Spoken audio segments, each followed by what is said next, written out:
Welcome back to another episode of the Easy Button Investor Podcast with myself, Colby Johnson, and Tucker Nario, your hosts. Tucker, what's going on down in Naples this week? We usually jump right into business in these shows, and the last show we did, we talked a little bit about your hoop league and people like this. So, any personal updates you think the world will find intriguing this week? Well, as I was just, I don't want to say complaining to you, but I had family in town for like a week. It's good to see them. It's great to see them go. That's kind of how family works, when they stay for a while. And then actually today, I just learned a new thing in the city of Naples. This sounds crazy, but I have to have seismic monitoring done when tearing down a shitty little house. Same as if you were driving pilings into the ground for, a house that's being built on the ocean. So always something new, it seems like, in the world of construction, especially, in different municipalities and cities. So that's this week's challenges, we'll say. And real quick, one thing cool happened over the weekend. I coach baseball, all right, and we had like half of our team show up for the final baseball tournament for my son's league. And so they had 5 players, and I was like, well, do we play with 5 players? I was like, maybe I can figure out how to gamify this a little bit. And if they're 5 decent players, they get to bat more than once because you bat the same amount of players as the other team has. But you only got, one outfielder, and you got, a skeleton crew in the infield. So first game, they got their, what's handed to them. And they were, there was a lot of kids crying, and they just got the shit beat out of them, basically. But I got them to play the second game, and they finally figured out how to play with 5 people, and it worked, and they won the second game. So I feel pretty proud about my coaching abilities, not only getting them to come back and play a second game, but then they won this weekend. So my nephew's 5, and he had his the last game this season. They have an announcer, and so they all have walk-up music, and they have an announcer. I've heard about that. That's insane. By the way, it was so that was Tuesday afternoon, and it was a 2-hour, 15-minute baseball game with 5-year-olds. And the announcer kept going, "Coaches, do you want to go another one?" They're like, "Yeah." And by like the 7th inning, the players were just rolling around the outfield, and had just no interest in playing baseball anymore. But so that was my weekend, and then I finally got on. I've been trying to get on the grill a little bit because I'm very I am domestically challenged, I would say, when it comes to doing anything useful at home. And other than working. So I tried to rescale myself when it comes to making food, and I made a filet last night. It was incredible. So that was that was a win for me. Very impressive. For the record, I think walk-up music for Little League is the most ridiculous thing that anybody has ever thought of. I don't know who started that, but oh my God, that is so funny. I guess it depends on the song, but still, it's out there in the universe. So funny. I've said it now. Yeah, no, it's insane. Well, cool. Today's show, you guys out there listening, and as the show's grown, we have a lot more feedback. Past weeks ago, a lot of you guys DM me, reach out. We want to talk about today a topic I think is important for everyone that came up on one of our community calls we do this Wednesday, yesterday evening. And one of the questions is, and part of the reason why I think there's a lot of legislation coming around regulating wholesaling, off-market deal making, all of that stuff. And the question was, and this kind of BS is tall advice, the question was, hey, Cole, I just locked up a deal from some old lady for $275. And is there something wrong with that if I just lock it up and go try to sell it? And the answer is yes. Something very obviously wrong if you're just locking up deals, putting people in a situation where they're telling their families, friends, uncles, they're making plans to move, and then you're just have no intention to actually close. You're just marketing at home. That is why, as an industry, we have caused this legislation to come because enough attorney generals and people that matter are getting complained to. So that's really the angle we're taking with the show is how edutainers, as I heard you quoted this week, are failing you guys out there with the information they're giving you, and why that's leading to very unethical things seeing all. And when I got into the business, I was taught to tell every seller that it was my business partner or my contractor coming to a house when I was 19 and clearly wholesaling home. I was told to just lock things up and hope that I close on half of them. So that's where we're going to start. Tucker, what are the things, you have been through a few kind of guru cycles now with what's coming on in messaging. What are you seeing, I guess, or what have you heard around what's coming, and how do you think it's shaping up based on the way people are acting out there when they're going to be negotiating, talking sellers? I mean, I've seen a whole lot of different states that are enacting legislation that's either now in effect or going to be in effect to basically tighten up this business quite a bit.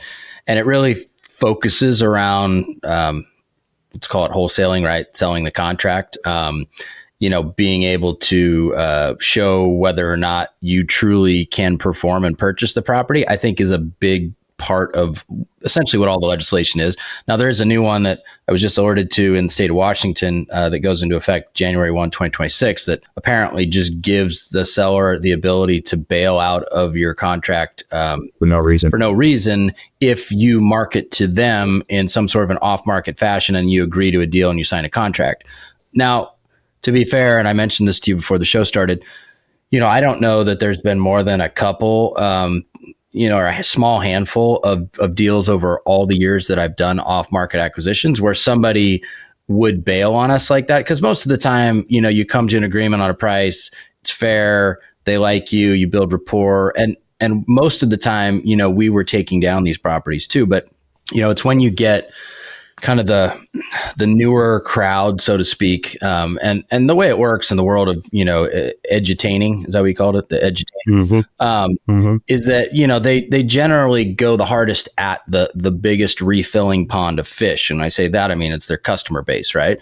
And so, the biggest refilling pond is always the dream chasing crowd and not the people turning those dreams into reality, right? That's the hard work part. And so the dream chaser part is I'm interested in wholesaling real estate and I'll give it a try. And so there's this constant influx of new customers there for them to give these concepts to that are somewhat flawed, oftentimes, and then let them go run wild and kind of determine their way of, interpreting how to do it, or maybe it's exactly what the person is teaching them. But that goes to kind of the situation that you had brought up where, okay, this guy goes and he ties up this house for $275 from an old lady. It's probably, based on the way you told the story, it's probably worth $285 listed on the MLS. Maybe it's worth $275. I don't know. But it sounds like there's pretty much no room in it to be able to wholesale it or sell it to somebody that isn't an end buyer buying it directly from the seller. Because that's the whole idea, right? When you're selling stuff off market, there has to be equity, there has to be meat on the bone, there has to be a reason why you're doing these kind of condensed closings, or you're buying stuff with problems because there's upside. But if you're just putting stuff under contract, trying to make because in your mind you think, well, maybe it's worth $285. I bet I could get $5,000 out of it, so I'm just going to try and wholesale it. And you've got this little old lady on the other side, and then that same person that does that probably has a contract with it's a 30 or 20 day contract and their due diligence period goes 19 days. And so the day before closing, based on the way the contract's written, which probably is a contract that one of the edutainers gave them. So it's slanted completely in your favor. And then on the 19th day, they say, sorry, we need a huge price reduction or we just can't buy the house. And, old lady has got, all these things in motion and she's been planning for the last month or thereabouts, where she's going to go, what she's going to do. She's got her name on at the assistant care home. She's, thinking she's getting this money to pay for. So you get a situation like that crashes and burns in the 11th hour when somebody had no business even engaging them at that price to begin with. You can understand why a lot of this legislation, or you get people that start squawking, right? And once they start squawking, it gets the attention of politicians and lawmakers, and then they don't fully understand our business. Of course they don't. So a lot of this legislation is incredibly flawed, but the root reason why they're creating it is because of stupid shit like that people would do instead of, realizing that, okay, if there's really no room in this, either A, you don't care and you're just trying to squeeze a couple of bucks out of something you can't squeeze out of, or B, you're an idiot and you don't know how to value real estate anyway, and you shouldn't be engaging in contracts like this with people if you haven't spent enough time to properly understand the values of real estate within the farm areas that you're marketing to. So I don't know, I painted it with kind of a broad brush there, but I understand why it happens. It's definitely flawed a lot of times, but it's seems like it's just going to continue happening, honestly. Yeah. My answer was yesterday, I was if you beat up enough grandmas and whatever weapon you're using to beat up a grandma, if you go and beat up and you sell courses around beating up grandmas around the country, eventually someone's going to notice and start to find, and usually they overcorrect. Like a lot of this legislation, I think is overcorrection. Mm-hmm. Like I think there's a middle ground, but that's not how people forget. Like that's not how our government works. They do not go to the middle ground, the realistic, logical solution. They go balls to the wall. Like let's completely eliminate and vilify these people because we heard a few grandmas got beat out. And one of the things that blew my mind, and I'm sure you've heard about when 2022 rate shot up, everyone started, again, they started selling novations to that pond of people. Like, hey, novations are the way to go. And I've heard to the point where people they call them equity protection programs. And they pitch a novation to a seller as, hey, we have this amazing new thing no one else is doing. It's called the equity protection program. When really all you're doing is lying and confusing a seller and enlisting their home for them. And so there's so many variations of this crap that you guys get edutained around that make it seem like there's some magical solution to make a ton of money.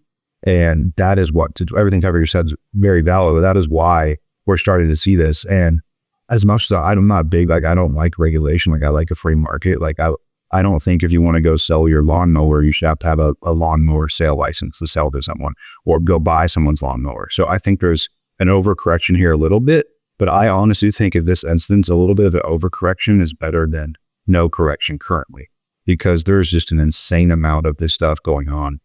And the people, the edutainment guys, they're to blame for this. Like trying to take in an industry like real estate and where people sell 2 to 3 homes in their life and giving someone a $7,000 course and go saying, hey, go make offers all day, even though you have no idea what you're doing.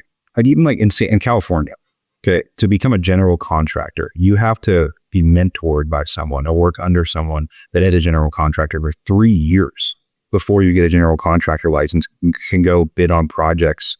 Of course, you can do them on the table, and most people do. But if you want to be a licensed and bonded general contractor in the state of California, at least in San Diego, you have to be shadow someone for 3 years. And I don't think it needs to be to that extent, but I think there's going to be a certain amount of that comes just because, again, you beat up enough grandmas. You get to that point where there's going to be overcorrection. So to take it into a second direction, when you talk about edutainment, what do you think is there a proper way to edutain or educate? I call them VSMBs, so like very small businesses, people that have done one deal and have the dream sold to them, or that are just kind of making that bridge from their W-2, or they have this, they went to a seminar and they go, oh my gosh, real estate, we're going to build a life like I kind of imagined.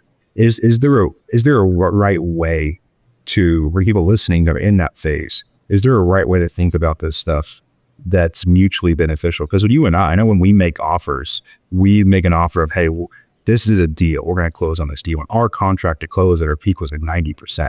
Unless someone lied about their home and there was a secret foundation issue, or there was an oil tank in the backyard that they didn't tell us about, whatever it may be, then yeah, there's maybe a little bit of renegotiation. But what is your thought on what's the right way? Because people are going to continue to teach this from now until the end of time. What is the right way to teach someone listening or someone else that is trying to cross that bridge into their first few deals on how to negotiate, how to make offers, how to get into the game? Because a lot of them go, hey, I'm confused because if I don't go make offers, how do I ever learn? And that's part of the problem, I think. Yeah, it is. But I mean, I remember the beginning thinking to myself, like, how is it efficient at all to go make like 100 dumbass offers, hoping that like one person says yes, right? Like that's complete inefficiency. And then I think somebody came out at one point where it was like the MLS offer blaster, some bullshit, software. There's software that you can just offer on every MLS deal. Yeah, and it's like I can't think of a better way to get blackballed by every realtor in town like as quickly as possible, right? Versus sending them all 50 cents on the dollar listed, or offers on listed properties without any sort of like understanding days on market condition, any of that stuff, right? Because it's all, every one of them is its own fingerprint. But again, that's just like edutainers kind of selling you like this magic bullet, right? In theory, this will save all your time, and you'll be able to find the weak spots on the fence, and the people that'll take 50 cents on the dollar like that, just blast it all out. So the right way to do it, it's like anything else, man. It's not like the easy way, right? Like, and this over all the years of us buying houses, and when you buy houses directly from people, the one thing that people listening got to remember is that there's no intermediaries, right? Intermediaries are like why realtors exist. But those intermediaries kind of, you don't ever actually talk to the seller. You don't have a personal relationship with the seller. There's a lot more anonymity to it, right? Because you're negotiating through oftentimes an idiot, but sometimes they're smart and good at what they do, right? Those being realtors. And yeah. But when you're talking directly to the owner of the asset, I always consider that like a personal relationship, right? And so whether I'm buying a house from somebody, I'm hiring somebody to work on one of our projects, I'm, whatever it is, right? Hiring anybody for anything, like that's a business relationship to me. And I value it. If they're going to screw me, then screw them. But at the same time, like if they're fair with me, I'm going to be fair with them. Right. And so I would feel, and I always have felt bad, like if we can't actually perform and close on something because of any number of reasons that can happen, I still feel bad that it can't work out, right? Whereas I think a lot of people in this business, they almost become sociopathic in that way, like they just don't care. And I think that's the problem. And I don't know why. Maybe they just don't really have a firm understanding of the business that they're operating in. Maybe it's whoever they're learning from, obviously doesn't harp on that being an important aspect of being in this business at all, because it doesn't sell things. But I think that the better way to do it is just, to have the most success off market, you have to be able to build rapport with people. And as long as the rapport you're building with people is like earnest in nature, like you're not doing it just to be an asshole and try and get a house for significantly less than the next guy. Like, of course that's what you're trying to do. But like, if it's all just fake facade, like maybe it's time to look in the mirror and really address like how good of a human being you really are. Right. Like you can try and buy undervalued assets and still, hold to your word. Right. And I think that's the most important thing. And that's not sexy and it doesn't sell courses. So I don't know that it'll ever get taught, but that's the right way to do the business. Well, I think the culture of the entry level of newbie in real estate, I don't know. I think people do call it a sociopathic, but I think the culture of it's sociopathic because what is taught, like the guy who he's a newer client of us that asked this question, like, is a great guy, like just he genuinely cares. Once I put it for him this way, he's like, oh shit, like he realized he messed up and was very felt guilty and regretful. But I think it's the culture of it that's sociopathic. And I think a lot of that reason is, and part of why we built the deal, and we'll talk about here in a second, part of the reason is because everyone is focusing on marketing. How many pieces of marketing you can get out there, how many sellers you can get into your pipeline and say whatever you have to say to get them into your pipeline. And the people that do focus on relationship building, which that is sales in real estate, it's relationship building, they teach it in this like hardcore car dealership way. So then you have a bunch of people who are just trying to get as many people in their pipeline and say whatever they have to do so. And you combine that with like hard sales, car salesman tactics with no intermediary. That's what I think is happening. And naturally, it's kind of led in this conversation. And naturally, guys, we've ran a marketing company for a long time for investors and agents. Easy Button Leads. We deliver leads for a long time, 6-7 years now. I was in Stucker and I founded that business. And it's been incredible. I worked with hundreds of investors and agents, and a lot of them very successful, have been with us since the beginning. But the issue we found is this part of relationship building and sales and learning how to run a business and not just be kind of a get-rich scammer, pretty much a scammer. It really, like if you're wholesaling in the sense of you're sending out a bunch of BS marketing, and then you're lying to get a deal signed, and you're lying about who's coming to the property, and then you're hoping some buyer that's a little stupider than you, that's a little more idiotic than you, doesn't underwrite the deal and buys it, and you make 10 grand. That's most people's business models. And so what we've done is we paired the leads now. And the only way to work with us now is you need leads, and we get you the amount of leads you need every month to do a deal, and then obviously more from there. But you also get paired with someone that understands how to build relationships at scale, that understands how to run business, and coaches you one-on-one. And I think that's ultimately the solution is, you need leads, you need people to talk to, but you also have to learn to do it the right way, ethically, and then build a business around it. Otherwise, I think most wholesalers and really lean closer to scammer than they do business owner and other people in the business, to be honest with you. Yeah. And, to be fair, like you said, I don't think that guy's a bad guy that brought it up. But you're right. The culture of a lot of who people are learning from, and it's, most of the time you're buying overpriced, underdelivered coaching that doesn't actually work with you in the trenches. And so then you're left to just kind of deploy the knowledge to the best of your understanding and your ability. And, the way it's conveyed to you is that you just go make a bunch of offers and throw a bunch of shit at the wall and hope something sticks. Right. But then that, I think, is also the reason why the failure rate is so high for so many of these people that invest in these coaching programs. Because, and I've run some higher end, one-on-one or one to small group coaching over the years, and it's really the application of the nuanced stuff that really is what makes the business work, right? Otherwise, you can do the offer blaster, or just anybody that calls in, you offer them, you go to Zillow and you take 70 cents on the dollar for that, and then you minus out what you want your fees to be, and then you just give them an offer, right? Like that's it's an inherently flawed way to do the business to begin with, but that's what a lot of people think is the way to do the business. And then when they put that into application and nothing really works out, then they get frustrated and think that this business doesn't work, right? Well, the business works great. It's just how you're actually doing it that is broken. And it's oftentimes, like we said, it's not their fault. It's how they perceive it to be based on those that, they've bought education from, or training or coaching or whatever you want to call it. And so I think it's super important to have people that truly know what they're doing guide you along the way once you start doing this off-market, lead generation model. It's just because I've known so many people that they're good people. They just need a little guidance, right? They just, here and there, and then that redirects them and it changes everything for them. Yeah. My father-in-law is he has a study group, they call it, which is the top 10 financial services companies in the country. I've gotten to go to field meetings and with the CEOs of them. And one of them, who probably runs the second or third largest financial service house in the world, out of New York, just massive. Their program, I think about it like kind of like they do get into real estate, and they have like a 3 times the normal success rate of new agents as the industry standard. And because of what they do, when you come in as a new agent with them, yeah, you get leads, and leads are one thing, and they have a lead engine in there for everyone that comes in to have people to talk to. You get paired up with someone that's experienced, and you go through a very regimented sales and relationship coaching program. And it's not a couple months, it's 12 months before you even get to work leads on your own. That model, to me, the reason why it's 3x the value is because in every industry, you can pretty much buy leads. The people that get good and last in the financial services industry, in real estate, they learn that it's relationship building, and it's how you can do that at scale.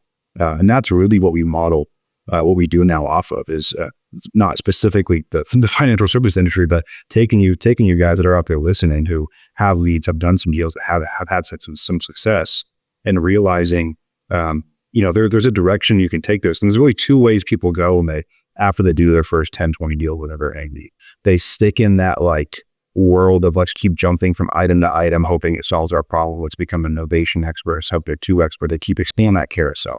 Or they get attracted to, I think people like Tucker and I, how we built our brand is kind of that no BS guru bullshit that's out there. And a lot of that resonates because you realize, okay, now I'm building a business. And you don't build a business on trying to find the next get rich quick gimmick. You build it on slowly fixing the things and building the scales that are hard to build and take a lot of time.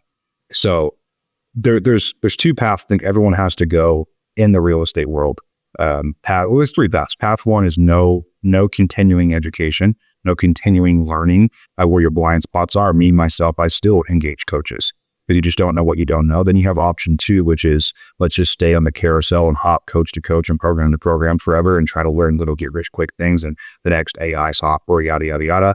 And then you have 3, which is how do you engage someone that knows how to become a professional and then do the long, hard hours and the work and the time and the seat that it takes to actually become a professional. And the people that you meet, that you go to an event and you meet that have been in real estate for 30 years and have built real wealth, not they made $100 grand on a couple flips, but have built real wealth, and that's been their full-time thing for decades. They all typically choose the same version of what eventually they have to solve for. And that's they And it doesn't have to be like they paid a coach. It could be they worked with a guy, did a bunch of deals with the guy they learned from. That's what I did early on.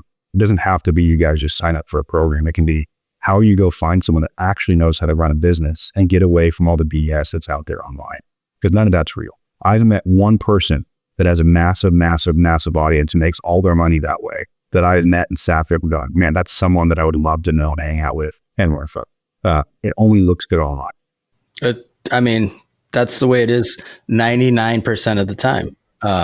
One guy being our mutual friend actually runs a real estate business on top of being a big figurehead, but most of them they don't. And so, that's why what you're learning from them is a lot more theory than it is anything else, but like you said, what we're now offering, at Easy Button to be able to kind of guide people as well as provide them leads.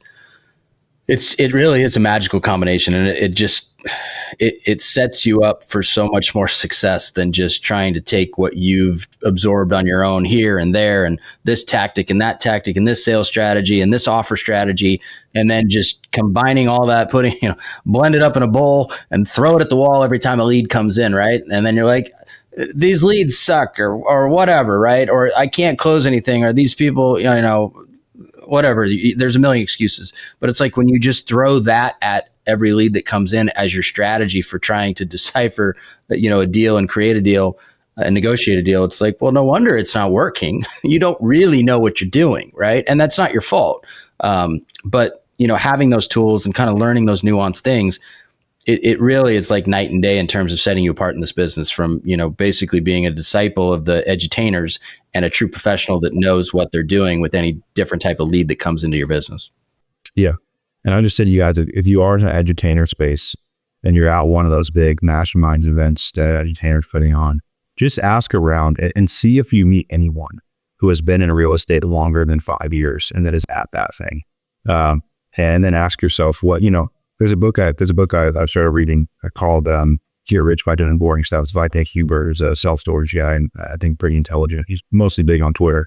And one of the things he said is like, when you're starting a career, like look down the hall and see the guy with the corner office that has a quote unquote made, and ask you like, what does their life look like? What does their day-to-day look like? And is that the direction you want to go in? And then if it is, great. Like if you want to be on that carousel, that there's nothing wrong with that. We talked about there's some things wrong with the ethical part of it, but if you want to do it ethically, there's nothing wrong with that. But to me, I'm always looking down the hall of what's the ultimate end state of what I'm building right now, and who has done it, and what does their life look like? And if you're not aligned with that, then a lot of like the quote was used, like if you get really, really good at eating hot dogs, your reward is you eat more hot dogs. But you get really, really good at jumping from thing to thing, your reward is you're always jumping from thing to thing and never actually building a career. So, Tucker, any final points to wrap up on this conversation before we outro here? No, I think we hit it all pretty good. If you guys are interested in, kind of receiving some coaching along with the leads, we'd love to hear from you, and we'd love to help you more than anything. I mean, at the end of the day, the reason why we're doing this is because we want to help ensure success for our clients and our customers, right? And so I know that it does. It's just a matter of, making the commitment and doing it. So if you're interested, reach out to us. We'd love to chat with you. Yep, absolutely. And go straight to easybuttonleads.com, you guys. It's pretty simple there. And other than that, as always, you guys reach out to wherever you listen to podcasts, give us a like, review, reach out. And a lot of you guys reached out to me in the past couple of weeks. These show ideas come from this conversation. So any of you guys need, also below these shows, you can get into our free school communities, over 400 active investors in Agent Center now. Weekly group calls you get for free. And it's a good way also if you're just in newbie land and want to see what like actual business looks like and don't want to pay a bunch of money yet. It's a good place to start as well. So until next time, you're only one deal away.